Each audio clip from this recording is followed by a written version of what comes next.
around my story. Hi, I am Ralph. I am 19 years old.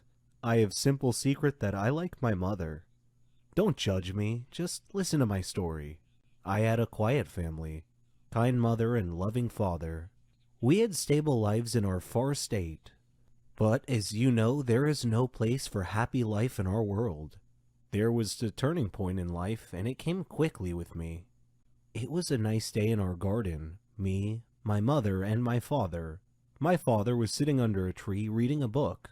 Me and my mother were playing football. Suddenly, Mom overshot and the ball went into the street. I was too young to think. I just ran quickly to pick the ball. There was a fast car. The driver was screaming at me, "Stay away!" But I did not. My mother sacrificed herself to rescue me. I fainted, and when I woke up, I saw my mother's blood everywhere. My father was crying. There were a lot of people. Our lives changed to be gloomy. He was surrounding me by many looks. I thought he blamed me because of her death. He was so sad. I left my friends. I did not talk with people. I was just 8 years old. I was thinking of killing myself. I would like to escape from this blame. Suddenly, my father decided to marry. I shocked because I could not imagine any other woman instead of my mother at home. He said in a firm voice, "She will be at home soon." He asked me to be a good boy. I entered my room and started crying. I could not imagine. But I decided to annoy her. When she prepared food, I immediately threw it. Her only reaction was a kind smile. While my father was staying at home, I insisted by bothering her by doing a lot of noisy things. My father was shouting, and she always protected me. I said to myself, maybe she is a good woman, and she loves me. One time, while she was cooking, she had a phone call from a hospital. It was an urgent matter. I was watching TV. She came in to me and said, "Ralph, my sister is in the hospital and I have to go. Can you take care of cooking?" I did not care. She smiled and went out. I went to the kitchen and turned up the heat to burn the food.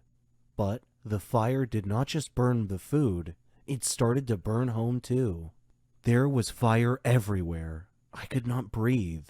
Then I fainted. I woke up, but I did not know where am I. I looked around and saw my stepmother sleeping. She looked exhausted, and there was cinder on her face. Suddenly the door opened and I discovered that I was in the hospital. The nurse said, "Get well soon." I asked her what happened. She told me that there was a big fire at our home, and my mother is a brave woman. She entered home and rescued me in the last moment. I looked at her. I discovered that she is a great woman. She woke up suddenly and asked me, "Are you okay?" I hugged her and cried. I said, "Sorry for everything." She said, "It is okay. I can understand." I considered her my mother. I started to help her in everything at home. She helped me a lot.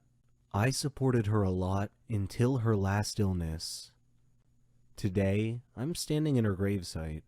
I want to tell her that I love her a lot. Hello, everyone. I'm Lauren. Did you ever wonder what it would be like to have your life completely destroyed by someone close to you? Ever thought about what you would do then?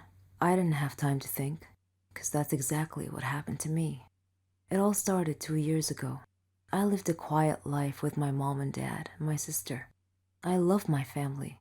We were always together. We were happy until that fateful day.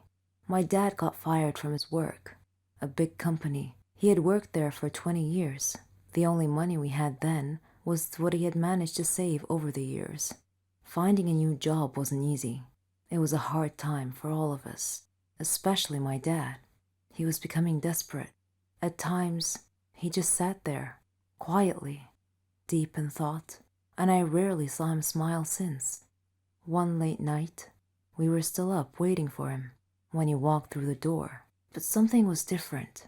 He wasn't walking straight. It was the first time in my life seeing him drunk. I decided to take matters in my own hand. I started job hunting. I was lucky enough to find something suitable at a startup company. The pay was good enough, and the more I worked, the more I earned. I was trying my best to get our life back. I was giving it all I've got. My dad started asking me for money. I was more than happy to give him what he needed. I didn't even ask what it was for. Then he started asking for more. He came late almost every night, and he was never awake in the morning. It seemed like we hadn't talked together for ages. Then, money started disappearing from my purse. I got home from work one night. It had been a long day, and I was really tired. I put my bag in my room, and I went to the kitchen to find something to eat. I made myself a sandwich, then took it back to my room. But when I got to the door, I saw a shadow moving inside. I thought everyone was asleep, so I opened the door slightly and looked inside. I couldn't believe what I saw. My dad was standing over my bag, and my wallet was in his hand. He found no money in it, so he threw it on the bed and started going through my purse. At that moment, my mom came down the stairs. She had my dad's shirt in her hands and a small pack of white powder. I looked at her face. Her eyes were filled with tears. I tried to speak, but found nothing to say. My dad came out of my room. He saw us standing there. Suddenly, everything changed. He tore the shirt and the pack from my mom's hands. He was hysterical. He started breaking things around him. My mom and I were too scared to move, but then my sister came running down the stairs. He pulled her towards him and held a knife to her throat. He threatened to kill her if we didn't give him money. Without a moment's thought, I did what he asked. Things only got worse. Nothing was ever enough.